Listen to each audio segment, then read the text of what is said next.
The twin flame journey is not for the weak. You meet someone who is a complete mirror or reflection of your soul. Not only do you see in this person the best, but you also see the worst. And it forces you to also see the best and the worst in yourself.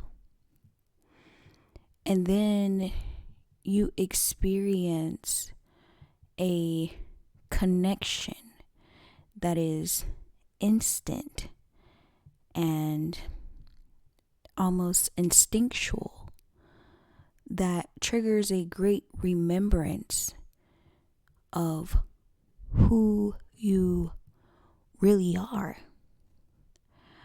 Before the journey, you may have been feeling like something was missing and that you were searching to find that missing piece. But in reality, this journey reveals that all along you were searching for you, for the other subconscious part of you to bring you to your state of wholeness and completeness. This journey brings you back into union with the divine and with your highest self through a reconnection of what is known as a twin flame.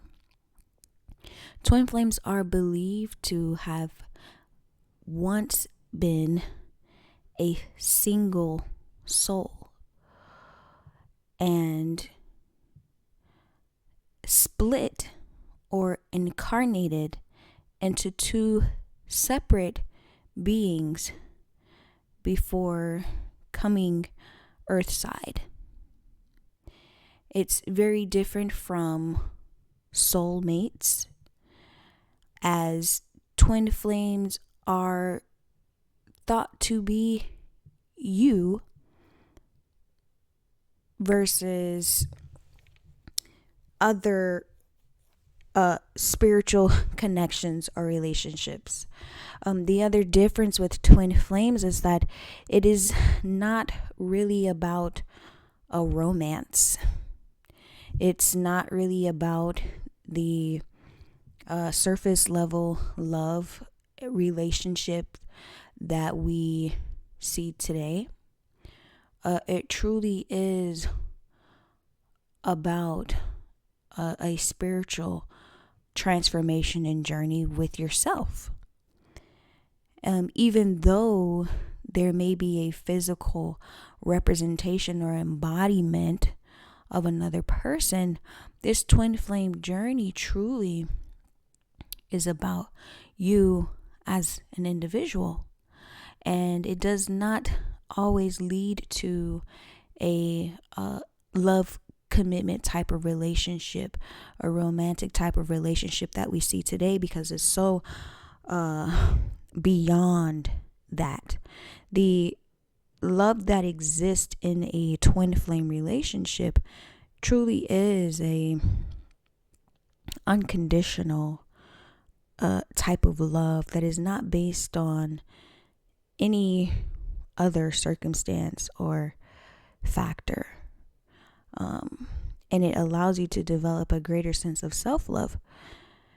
Now, you meet this person who appears to be a mirror to your soul, and likewise, you are a mirror to theirs.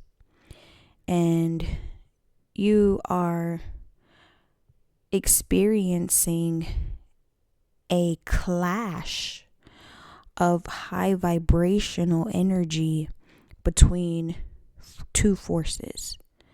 In a twin flame journey, you see often you have a divine feminine and a divine masculine types of energy. When you first meet and you are new to this and you have never experienced this, then that meeting activates this energy. And although it can catch just like a fire, just like a flame, it can easily get out of control. And one of the things you have to learn is how to balance that energy, which again is a part of this journey. Most people, after their meeting or their awakening phase, and when their soul is ready to evolve and do the work, experience a bliss phase. You feel like you are on top of the world and that you can do anything, and you have this creative energy. You have some people experience a Kundalini awakening, and you feel like you are shining so bright. You get a inspiration that makes you believe that you can create the life your soul desires, and you can be the best version of yourself ever. It's amazing. This meeting throws you into what's next is like a blissful state, to where you get to see a very small glimpse of what your living could be like when you are truly operating as your highest self and as your purest form, with no flaws, no wounds, no tarnishes, no obstacles, no fears. And it's one of the most amazing things ever. But just as quickly as that bliss phase comes and you get a glimpse of the glory and the abundance, you shortly after go through the challenges and the testing and these phases. You go through a crisis phase where it challenges everything that you thought you knew about life, about living, about yourself. Illusions are broken down.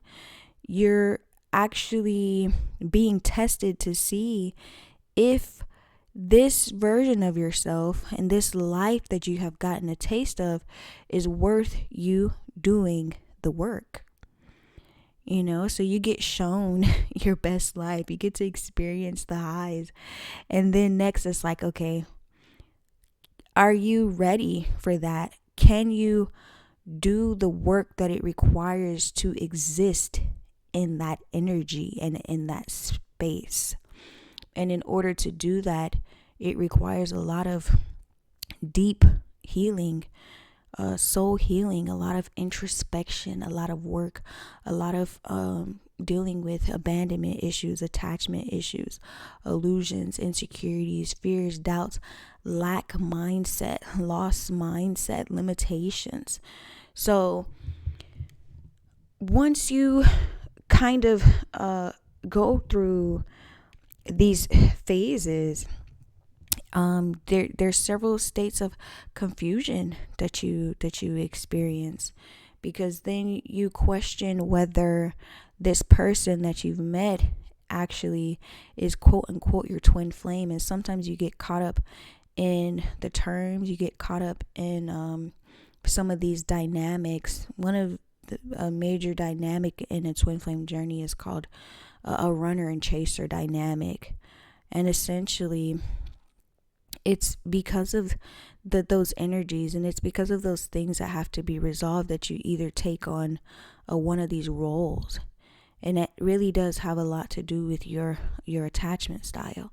But I know for the chaser side, you kind of awaken and you realize some things before the runner does, and you feel like you can influence them to kind of like get on board with what you think is the right path. And also out of like abandonment and things, you're chasing them